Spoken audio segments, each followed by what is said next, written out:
Hi guys, welcome back to Haywire Homestead. Today I'm over at my folks and I am attempting to use her Harvest Right freeze dryer to make some basically instant freeze dried mashed potatoes. So what I did at home was I peeled them, cubed them, cooked them just like you would to make mashed potatoes, mixed up a little bit of whole milk in them. I didn't add salt or butter because fat doesn't do well in the freeze dryer. And I just made them extra thick. And then we're gonna spread them out on the trays and get them put in. So you can see how thick they are. It's mostly potato with a little bit of milk. And I made a huge bowl. So I imagine we're probably gonna be doing a couple sessions of mashed potatoes. So, but we'll go ahead and finish spreading these out and get them in the freeze dryer.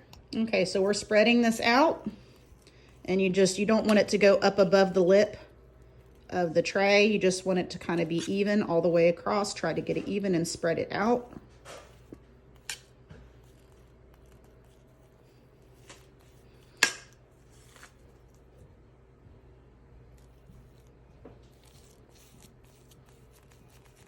All right, so it fits 4 trays at a time. So we're popping it in there. You latch the door, and it actually is kind of self-explanatory here. Load food and freeze dryer, close the drain valve. So when you turn it on, it goes through a 15-minute pre-cooling process. So the drain valve is behind it. There's just a little valve. You just turn that. And then we're gonna just hit continue. And it says freezing. Now it'll also tell you not to put frozen and non-frozen items in together. If you're gonna pre-freeze things, you wanna make sure that you're putting all pre-frozen or all non-frozen items when you put it in there. It'll be ready tomorrow. Probably around 24 hours. Right around 24 hours it should be ready. Sometimes at the end of it, didn't you say sometimes if there's more moisture in something, you have to kind of check it, and sometimes you might have to... You can hit extra dry. You can hit extra dry if need be, if it feels like it's not quite done yet. Okay, so these are actually ones that Mom already did.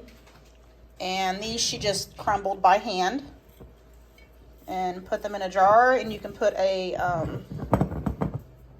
the moisture oxygen absorbers, and that'll actually help seal your jar. So you can seal it, label it, and date it, and you're good to go. So we're still trying to figure out the consistency when you reconstitute it. So you can just use warm milk, you could use water, butter, that kind of thing. You're supposed to be able to make them exactly like you would make your mashed potatoes, but we did them a little bit thicker just so that way it speeds up the freeze drying time, because the more moisture you put in them, the longer it takes for it to dry. All right, so taste test freeze dried potatoes.